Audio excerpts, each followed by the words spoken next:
Hey yo, what up squad? Welcome back to HOODROK Entertainment, the realest, dopest, and the most active reaction channel on YouTube.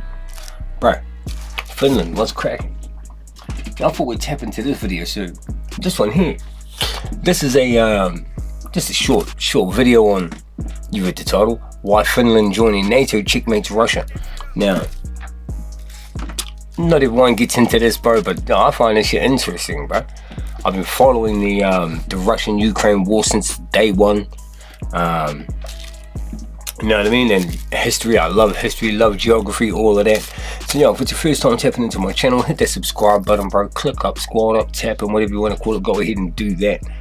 There's a whole bunch of history and geography in a playlist, bro. I'll put that up at the end. Make sure you tap on that. Alright, make sure you tap on that, make sure you run the numbers up on all those dope videos. You know your boy be blazing. I've run out of raps. So I've had to make up one of them extra big Rizzler joints, you know what I mean? So you know what up, bro? HOODROK Entertainment Twitter tech. Keep sending these bangers in, drop them in the comment section. Get at me on Instagram, links in the description box.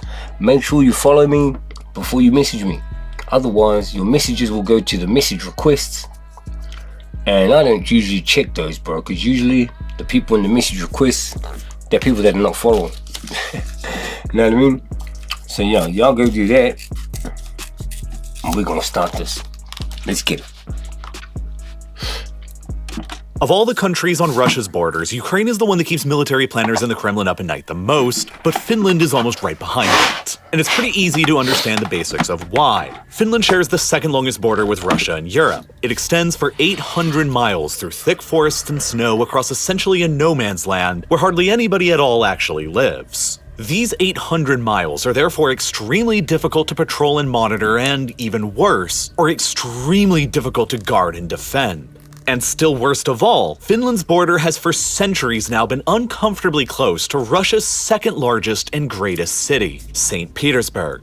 Today, St. Petersburg is home to more than 5 million Russians. It contributes nearly 5% of the entire Russian economy. It is Vladimir Putin's hometown, and it is less than 150 kilometers away from the Finnish border. This all means that Finland has always possessed... Is that all? I knew it was close, but 150 Ks, that ain't shit. Y'all could missile the shit out of that town, out of that city. Possess the geographic ability to seriously threaten the Russians if it ever became hostile. Facts. But Finland has never been able to do it alone because the Finns themselves have always been small in number. There's only 5.5 million people who live in Finland today, which is about the same population as just St. Petersburg. Same population as New Zealand.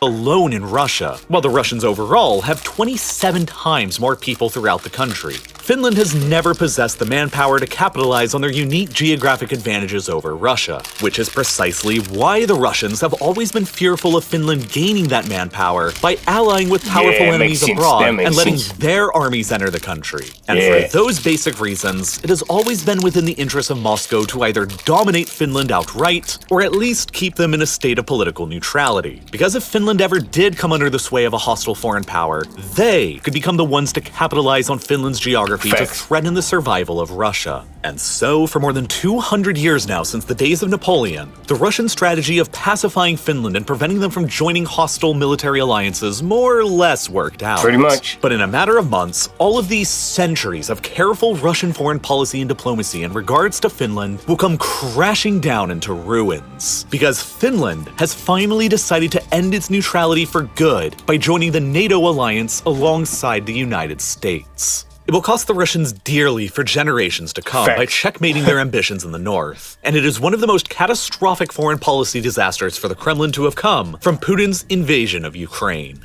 Russia's strategy of dominating Finland began more than 200 years ago, back in 1808. At the time, the Russian Empire had recently allied itself to Napoleonic France, and the biggest enemy they faced were the British and the Royal Navy. Sweden, who at the time controlled Finland, allied themselves to the British, and remember, Finland is uniquely posed to directly threaten St. Petersburg when they acquire manpower from abroad. And back then, this was even more important, because St. Petersburg was the capital of the Russian Empire over Moscow. Fearful of the Royal Navy's ability ability to utilize Swedish and Finnish ports in the that. Baltic to threaten St. Petersburg, the Russians demanded that the Swedes shut down all of their ports to the British and close the Baltic Sea to them, which they refused to do, and in response, the Russians invaded Finland in 1808 to take over the ports themselves. In less than a year, the Russians had completely overrun the entirety of Finland and decisively defeated the Swedes, forcing a peace that ceded Finland in its entirety over to the Russian Empire. In doing so, Russia I didn't know nothing of that.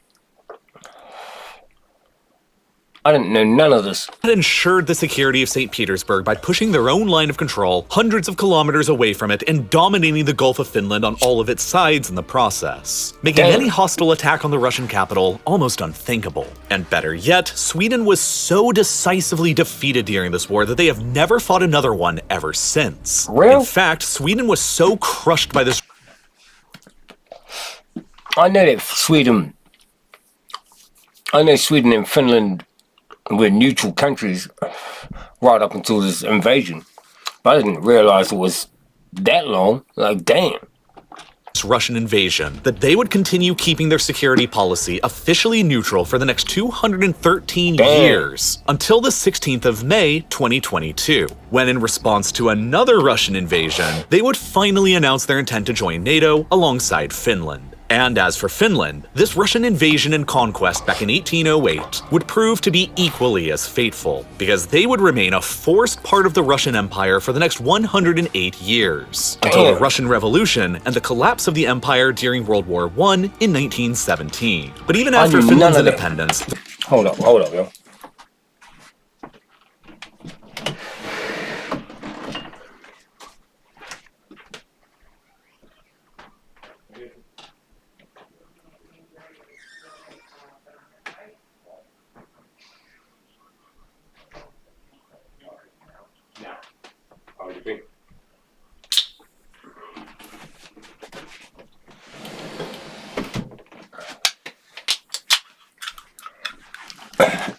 My bad, y'all. I had to get a drink.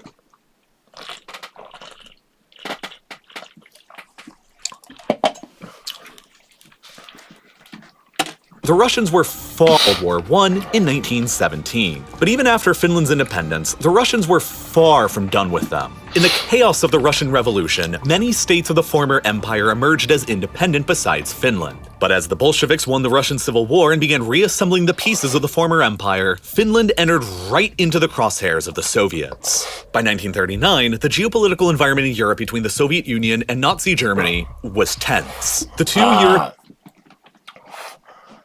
They're probably going to start getting into the Winter War now. I'm guessing I'm getting into the Winter War. I'm pretty sure Finland joined with the Nazis, with Nazi Germany in the war as well, at some point. But you can't blame them. Well, you know what I mean? Because they only joined Nazi Germany because Nazi Germany was about to attack and invade Russia, I think. I'm pretty sure. So they were like, yo, you just invaded us. You literally just tried to invade my country. Well, we're going to come back and get some get back, nigga. And that's what happened. European superpowers signed the Molotov-Ribbentrop Pact, dividing Eastern Europe between them into spheres of influence, with Finland being assigned to the Soviets. As the Nazis and Soviets jointly invaded and conquered Poland, the Soviets demanded fealty from the Baltic states in the form of them granting Soviet military bases on their territories, which they reluctantly agreed to. The Soviet gaze next turned to Finland. At the time, Finland controlled more territory than they do today, especially across the Karelian Isthmus here, meaning that the Finnish border back then was only 32 kilometers away from the Soviet Union's second largest city. 32 k's back then. I throw a grenade that far. No, I'm playing. Leningrad, modern-day St. Petersburg. Once again, ever fearful of Finland entering into a military alliance with a hostile foreign power and gaining the manpower to threaten Russia, in this case, an alliance with Nazi Germany, the Soviets presented the Finns with an ultimatum. They wanted Finland to cede territory in the Karelian Isthmus up to here so as to push the border further away from Leningrad, in addition to Finland ceding all their islands in the Gulf of Finland and allowing a Soviet military base to be built near the capital, Helsinki. In exchange, the Soviets would give Finland these territories further further to the northeast to compensate them. Yo, you push the border back, so basically, give us some land down here, closer to the cities. Let us put a military base next to your capital city, and we'll hook you up with this land at the top here that got no one in it. No one wants it. Ain't no one living in it. You can probably not even build anything over here. Is that a deal? Yeah, nah. We're good, bro. That's a rip-off deal, bro. That's a hustle, nigga. But Finland refused and countered with an offer to cede a much smaller amount of territory down here in the south. The Soviets refused and countered again with a slightly less extreme demand for territory, which the Finns again refused and countered with a slightly more generous offer of territory. And at that, Stalin rejected diplomacy and ordered an all-out invasion of the country with 500,000 soldiers from the Red Army. That invasion turned into a quagmire for the Soviets as the Finns transformed their entire country towards fighting them off. The Soviets took more than 4 times as many casualties as the Finns during the invasion, with at least 320,000 killed and wounded, compared Simo. Oh, Simo. He's responsible for at least 800 of those. Right, Simo Halhe. And you have like 500 sniper kills, and maybe even a few hundred kills with the machine gun, because he was like a machine gunner before he was, you know what I mean? Yo, don't mess with the Finns, bro. I've always said this. I have always said Finland has, just as my own opinion, bro. I'm no military expert, but in my own opinion, Finland has, well, I always thought they had the second most powerful army in Europe. I always thought France had a really powerful army, and I always knew that Finland was right up there, bro. You gotta remember, nearly every single man over 18 in Finland is a trained shooter.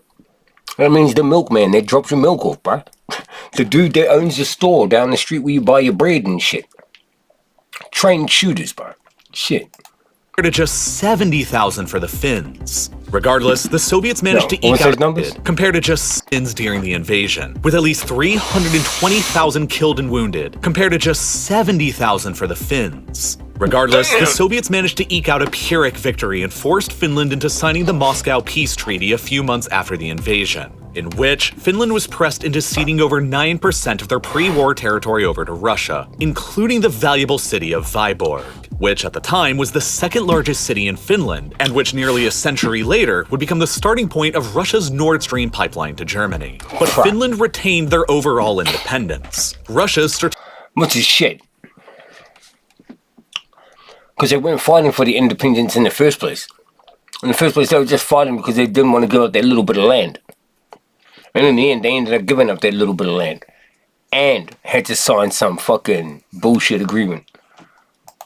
Strategic depth around Leningrad was increased, but 15 months later, Nazi Germany launched their invasion of the Soviet Union, and Finland seized the opportunity to ally themselves to the Germans and go to war with the Soviets again in order to reclaim their lost territories. They didn't really have much else of a choice, though. The Soviets were their primary enemy who had just attacked them and taken over some of their land. Sweden was neutral, and the Western allies were allied to the Soviets. Thus, at the time, Nazi Germany was the only great power able and willing to support the Finns against the Russians. German troops were allowed to enter Finland, and the Finns assisted the Germans in the siege of... You can understand, right?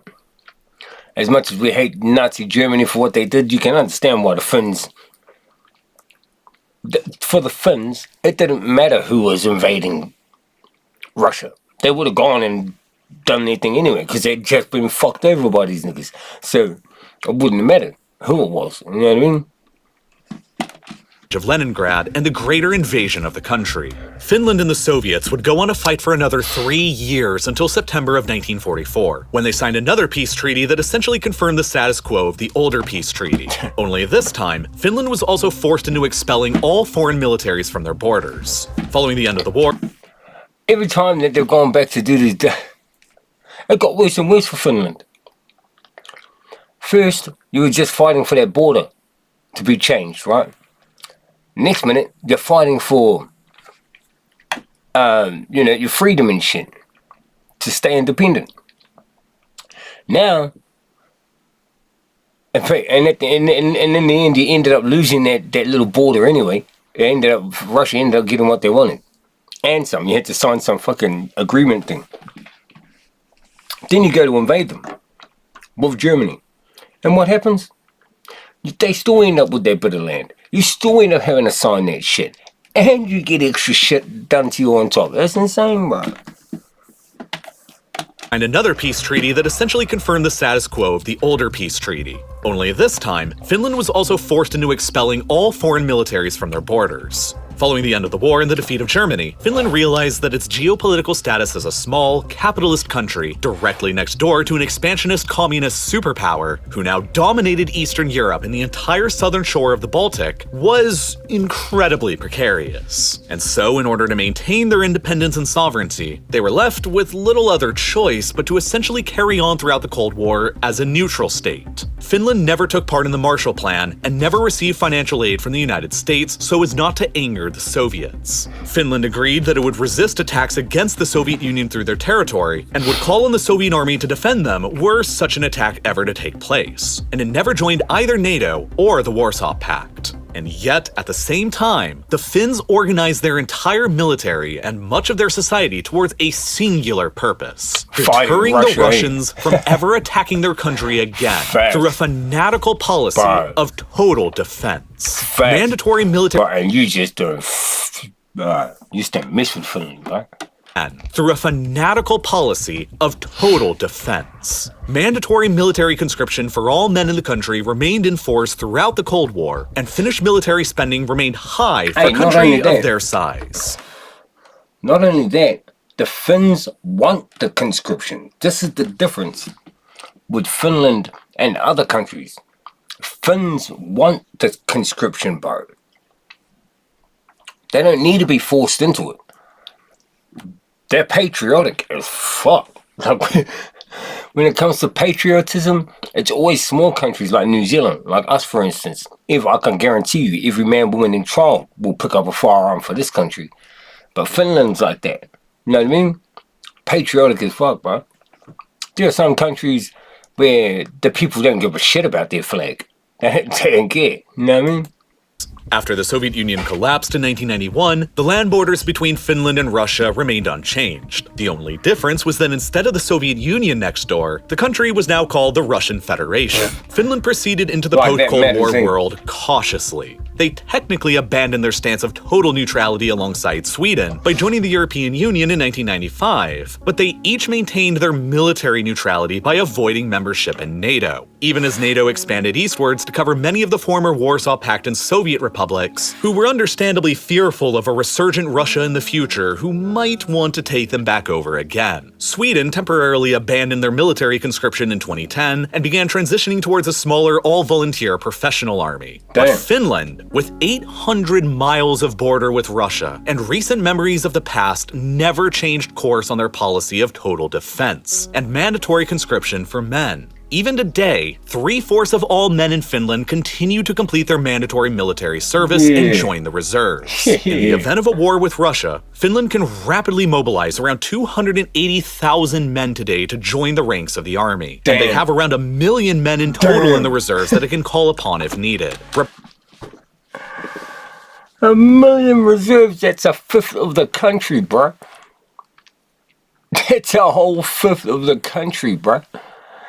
Oh, shit. Presenting more reserves than Germany, France, and Italy all combined, and representing nearly 1/5 of the entire Finnish population. And unlike the Russians, they will be well armed with the latest weaponry and firepower. While they didn't directly join NATO, the Finns cooperated with...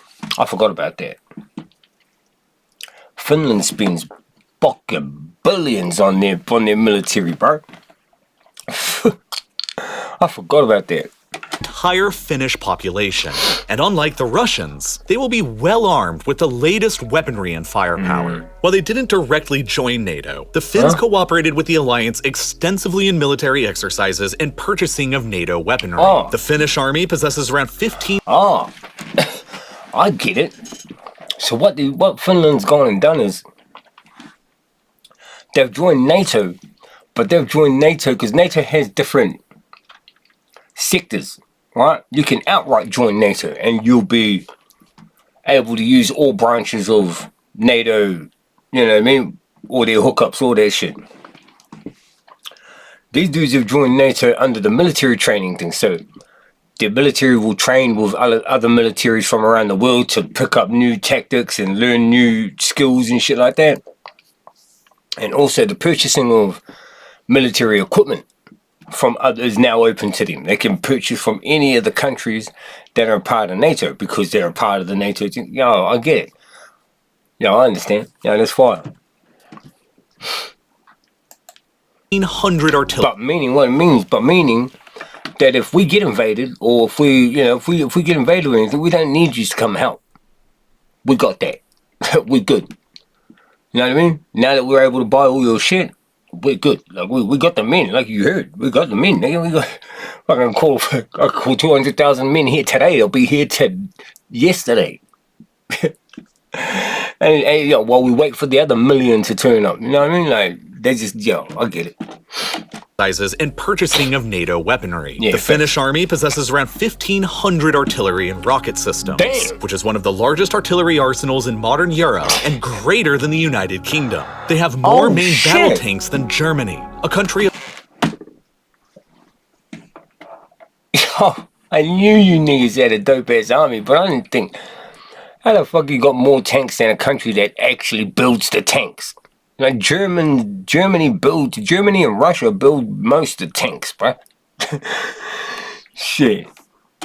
100 artillery and rocket systems. That's crazy. Which is one of the largest artillery arsenals in modern Europe and greater than the United Kingdom. They have more main battle tanks than Germany, a country of more than 83 million people. And their Air Force wields a fleet of 64 American-made F-18 fighter jets, which will very shortly be fully replaced with 64 modern American-made F-35 fighter jets, which will cost them $10 billion to acquire. And on top of their plentiful advanced equipment, the Finns themselves are highly motivated to defend their country. A poll conducted back in 2016... That is the biggest thing, bro. That's the main thing that matters at the end of the day, bro. Let me tell you something real quick. I don't care whether it's sports that you play. I don't care whether you're a member of a gang. I don't care if you're a member of or anything. Anything. The army, the navy, the whatever, police force, security, whatever the fuck it is. Right? The thing is how motivated are you to play for the team? You know what I mean? How motivated are you to defend your country? How motivated are you to fight for the gang? How motivated are you to put in work for the team? Like, because that'll determine whether you win or lose. Whether you're fighting with sticks, guns, or, you know what I mean, or knives. At the end of the day, the dude with the knife will kill the dude with the gun if he's highly motivated and he's not. You know what I mean? And when it comes to this shit here, bro, Finland is definitely one of those countries. I'd rank them in the top, probably somewhere in the top 5 of countries that are highly motivated to defend or to fight for the country. I'll put them right up there. Finns themselves are highly motivated to defend their country. Facts. A poll conducted back in 2016 showed that Finns possess the highest willingness to defend their country anywhere in Europe, with a whopping 74% of the population saying that they would. And support for conscription in the country has never gone away, with a poll in 2021 showing 73% approval among... Pretty much the same. Pretty much 70, just say 74% of the country are like, yeah, bro, I'll pick a gun up and fight for my country. That's a lot, bro. That's a lot. You line up 10 people and 7 or 8 of them are like, yeah, I'm down. Now, you know what I mean? That's a lot, bro. Among Finns for maintaining mandatory conscription for men. As I said before, Finland's military and society has been designed over the decades in a way to deter another Russian invasion as much as physically possible. And even after the collapse of the Soviet Union, they have never gotten too comfortable with their neighbor. But Finland's foreign policy continued to avoid joining NATO outright so as not to provoke Moscow too unnecessarily. Even after the Russians invaded Ukraine for the first time back in 2014 and seized control over the Crimean Peninsula. Obviously, hey, look, I get it. Like, look, we're preparing ourselves in case these dudes here decide to do their shit again. But that don't mean we're standing here like, yo, bring it on, bro. Come try me now, nigga. Like, you know what I mean? A poll showed that only 22% of Finns supported joining the NATO alliance. That attack was just too small to send fears through Helsinki. But everything would change after February 2022, when the Russians massively escalated the geopolitical tensions in Europe by using 200,000 soldiers to launch an all-out invasion of Ukraine. And in doing so, showed their willingness to utilize warfare and invasion in Europe as tools in the 21st century, just like they did in the 20th. The calculus of risk for Finland, a country who, much like Ukraine, has been invaded by Russia in the past and was not a member of NATO and not under direct NATO protection, was changed irreparably. If Russia was willing to risk everything by invading Ukraine, they were unpredictable and potentially even irrational, and might be willing to invade Finland again, even if it seemingly made little sense to do so. And so the Finns finally decided to do something that they had avoided doing for decades, if not centuries. They applied to formally join a Western military alliance alongside Sweden, NATO. And now Russia has found itself in a catastrophic situation that it has largely managed to avoid ever since the Napoleonic era. Look at that shit. Holy shit. Who's this, Belarus? Yeah, that's probably Belarus, no doubt. Yeah, it looks like Belarus. They're fucking big as fuck. Damn! Russia is huge. But look at NATO. See what the difference is? NATO is a coalition of countries. Russia is just Russia, bro. Fuck, the thing with Russia is it's just Russia. Fuck. You know what I mean? There's only one dude standing over there in charge. NATO, there's a whole bunch of presidents and a whole bunch of prime ministers and shit. From this whole red bit. Yeah, that's all one dude that runs that shit. Damn. Oh, fucking Putin the idiot. Oh, Putin the idiot. In addition to Finland's formidable military strengths on land and air and centuries-long experience dealing directly with the Russians, Sweden brings a lot to the table as well. The Swedish Navy is 500 years old and a first-rate force in modern Europe that has remained relatively dormant for centuries. They wield some of the world's most advanced submarines in the Baltic, and their company, Saab, produces some of the world's most modern Europe. Well, the Swedish Navy is 500 years old and a first-rate force in modern Europe that has remained 500 years old. The Swedish Navy is 500 years old and a first-rate force in modern Europe that has remained relatively dormant for centuries. They wield some of the world's most advanced submarines in the Baltic, and their company, Saab, produces some of the world's most advanced and capable fighter jets and radar systems. They also produce the NLAW anti-tank missile, which is currently second place only to the American-made Javelin in destroying Russian tanks in Ukraine. Combined with the F-18s and F-35s in the Finnish Air Force, the Swedes can directly rival the Russian Air Force's assets in Northern Europe without even factoring in additional assets from the United States. But it isn't just their own military prowess that concerns Russia if they join NATO. As it has for centuries, it is also their unique geographic ability to directly threaten core Russian territories and interests, and their ability to utilize the manpower of other states in the NATO alliance to better capitalize on those advantages. First and foremost are the naval considerations within the Baltic Sea. Finland and Sweden entering NATO will immediately transform the Baltic into a NATO-dominated lake, with the only Russian points of control left immediately around St. Petersburg in the Gulf of Finland and their exclave around Kaliningrad. With the northern and southern shores of the Gulf of Finland fully beneath the NATO umbrella, and the entire perimeter of the Danish Straits added with the entrance of Sweden, and considering that the Baltic itself is quite shallow with an average depth of only 54 meters, shared military intelligence and sonar will permanently prevent the Russian Baltic Fleet and its submarines from ever maintaining the element of surprise within the Baltic, and all of their movements will be able to be accurately tracked. Additionally, Sweden's control over that's gonna piss some naval, like, what they call admirals and shit. You know, that's gonna piss off some captains and shit. You know what I mean? Like, that changes your whole, cause think about that for a second, bro. Everything that these countries do, Sweden, Finland, shit like that, that they do out here in this area here, everything they do here now means that, you know, decisions they're making means that the whole Russian Navy has to change up their shit. They're forced to. They're forced to change up their shit. The way they train their peoples, the way everything, like everything, from training right through to even changing up the ships they use here now. You know what I mean? Relocating and all that shit. Like their whole naval doctrine and all that shit, the military doctrine they use for Navy and all that, it has to change. Like all of that. Damn. Over the island of Gotland in the center of the Baltic will serve to grant NATO forces access to an unsinkable aircraft carrier that can be used to dominate the sea by air. Perhaps most importantly, these facts will mean that the security of the 3 Baltic states will be improved. Most important, sinkable aircraft carrier that can be used to dominate the sea by air. Perhaps most importantly, these facts will mean that the security of the 3 Baltic states will be improved dramatically. Before the entrance of Sweden and Finland into the alliance, the Baltic states were widely regarded as the least defensible territory within NATO. The only facts, Lithuania, Latvia, Estonia, yeah, facts. I forgot about these little countries. Yo, my bad. Yo, my bad. If you're watching from these countries, my bad, but yo, damn.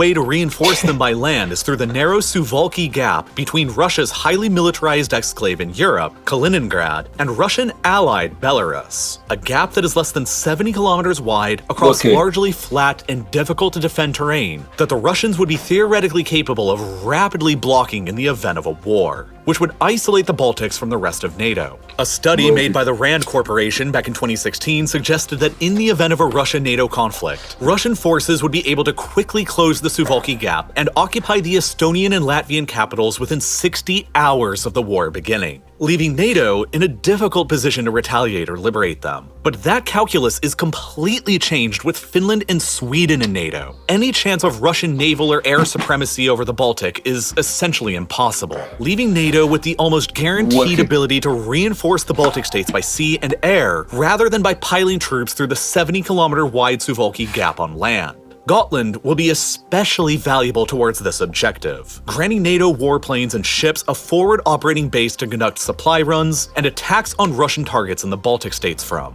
But then, there's also Finland's 800-mile-long border with Russia itself, with the ability to mobilize— I was gonna say, why are we talking about all this? What about what about the land border? Isn't that like 400 billion miles long? and deploy forces faster on this front than the Americans or Western Europeans. Finnish and Swedish to deploy force 800-mile-long border with Russia itself. With the ability to mobilize and deploy forces faster on this front than the Americans or Western Europeans, Finnish and Swedish forces could directly threaten Russia's second-largest city that lies almost immediately across this border, St. Petersburg. But that's hardly what's the most concerning thing to Russia here. Far more alarming to Moscow is their enormous concentration of military hardware and assets in the very far north of the Kola Peninsula, just to the east of Finland's northeastern border. The Kola Peninsula is one of the most heavily militarized locations on the planet, with a heavy concentration of Russia's nuclear weapons arsenal. There are multiple nuclear ICBM launch facilities dotted around here that have the range to strike anywhere in Europe or North America by flying over the Arctic Circle. There are also multiple bases here that are home to many of Russia's strategic bomber forces, including the Tu-160, the fastest operating bomber in the world that can travel twice the speed of sound and is capable of carrying nuclear bombs to most of Europe and North America by, again, flying over the Arctic Circle. And it is also crucially home to Murmansk, the largest city anywhere within the Arctic Circle and one of Russia's most significant ports because of the fact that it is Russia's only port facility on the Arctic Ocean that doesn't freeze over during the winter because of the polar jet stream. Because of this fact, the Russian Northern Fleet is headquartered nearby in Severomorsk, with several other operating bases nearby, and it is the crown jewel of the Russian Navy and Russia's nuclear deterrence. Bro, this place is a remote as fuck. You know where these bases are? Damn, you remote as fuck. No wonder I ain't no fucking with you up there, god damn it. Being aware of how precarious their position is within the shallow and enclosed Baltic Sea, the Russian Baltic fleet there only has a single submarine currently garrisoned with it, and it doesn't even have the ability to fire nukes. Russia has instead focused the majority of their nuclear deterrence against the West up here around Murmansk. The Northern Fleet controls the lion's share of Russia's advanced nuclear submarines, including the modern Bore-class subs, capable of carrying 16 ballistic missiles on board and up to 96 nuclear warheads. What? There are also the conventional Yasen-class nuclear submarines that carry conventional cruise missiles that can be used to hit offshore oil and gas infrastructure and... Oh, shit. Look at this bird thing.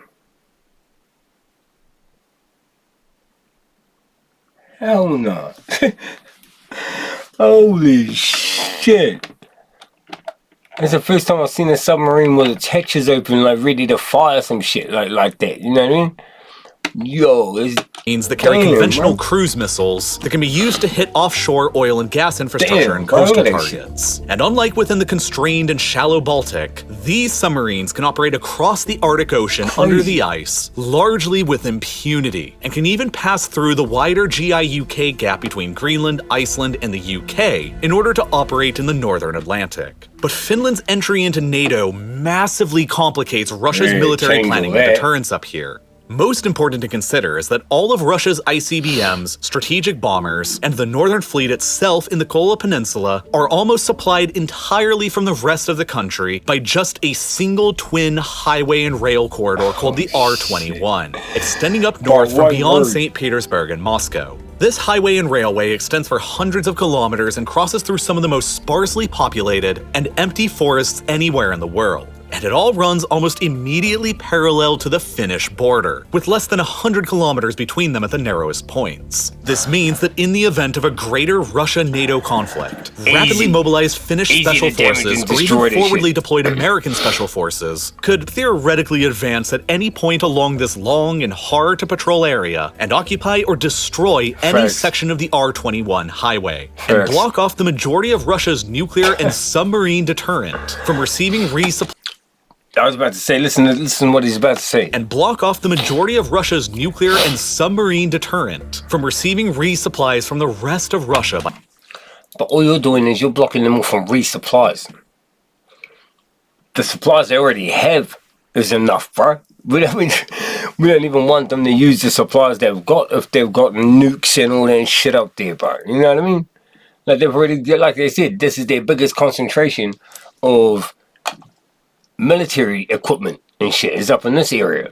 So I mean, yeah, whatever, you can block the road or blow it up, whatever the fuck you like, but damn, bro, we don't even want them to use the shit they've already got. By land.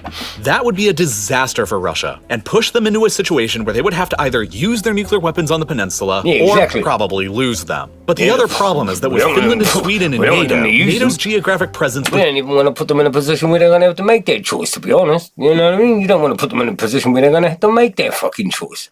Because as we've seen with the choices they made with Ukraine, they might make the wrong one.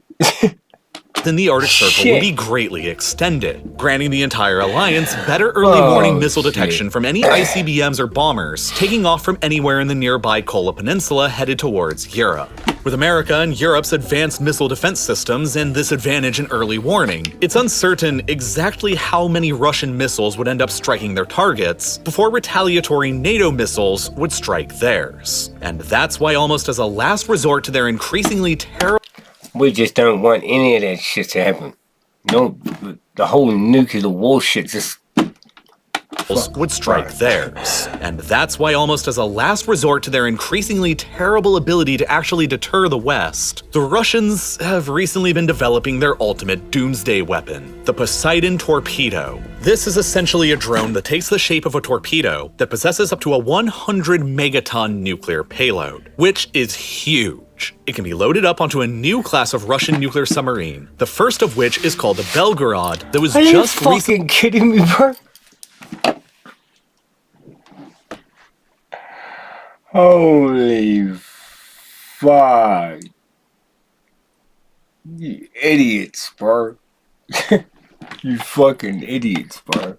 new class of Russian nuclear submarine, the first of which is called the Belgorod, that was just recently delivered to the Northern Fleet in July of 2022, just after the invasion of Ukraine and the Finnish and Swedish announcements to join NATO. The Belgorod will be headquartered in the port of Severodvinsk on the White Sea, much further away from the Finnish border and the rest of the Northern Fleet facilities within the Kola Peninsula. This means that in the event of a war with NATO, the Belgorod and future nuclear submarines just like it, armed with the Poseidon torpedoes, should be capable of discreetly leaving port through the White Sea and the Arctic Ocean and towards either the GI-UK Gap in the west or the Bering Strait in the east. Once there, the Belgorod could fire the Poseidon, which can allegedly travel for up to 10,000 kilometers underwater before detonating its enormous nuclear payload immediately offshore of coastal targets like New York or Los Angeles, generating an incoming mega tsunami that would be impossible to stop or defend against once it happens. Once Finland enters NATO, and if they end up allowing American troops and bases to be set up there, Russia's ability to threaten the West with nuclear missiles and bombers through the air will be challenged. And their reliance instead on threatening nuclear deterrence with these kinds of underwater doomsday torpedoes will likely only increase.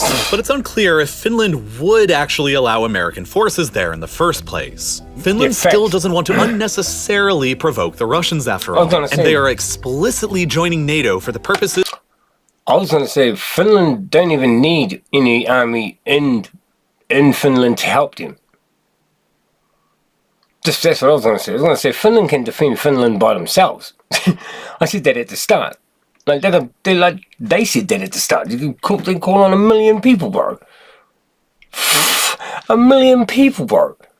That's a lot of motherfuckers, bro. Like, think about that for a second. 1 million people, bro, that are trained to shoot and shit. They're trained to take commands, which is the main thing, right? It's not you got to know how to shoot, but the main important thing is, are they disciplined and do they know how to take commands and that without falling out of, you know what I mean? Because that's what saves soldiers and shit. But 1 million people, they don't need anyone to come and help them, bro. They got this. They just need access to all the latest technology and shit and all the, like, you know what I mean? Everyone's dope shit. They just need all the dope shit and they're good. Would actually allow American forces there in the first place. Finland still doesn't want to unnecessarily provoke the Russians after all, and they are explicitly joining NATO for the purposes of deterrence and protecting their own country from an invasion, not for launching an attack into Russia. The Finnish military is considered more than capable of defending itself, and as such, there's been a lot of talk of Finland following the so-called Norway model once it officially joins. Even though Norway was an original founding member of NATO and has been a part of the alliance for decades, was it? I didn't know that. Yo, shout out Norway, bro.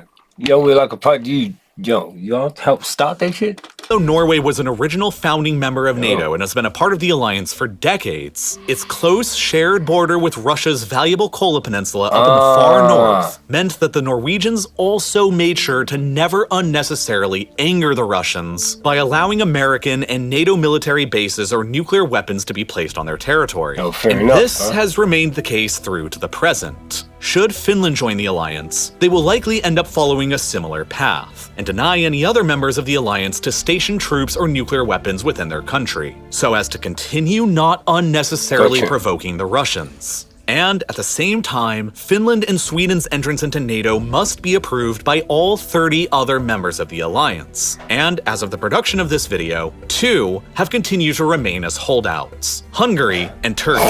Finland and Sweden expect that they'll both approve by the end of the year, and both should become full members of the alliance by April of 2023.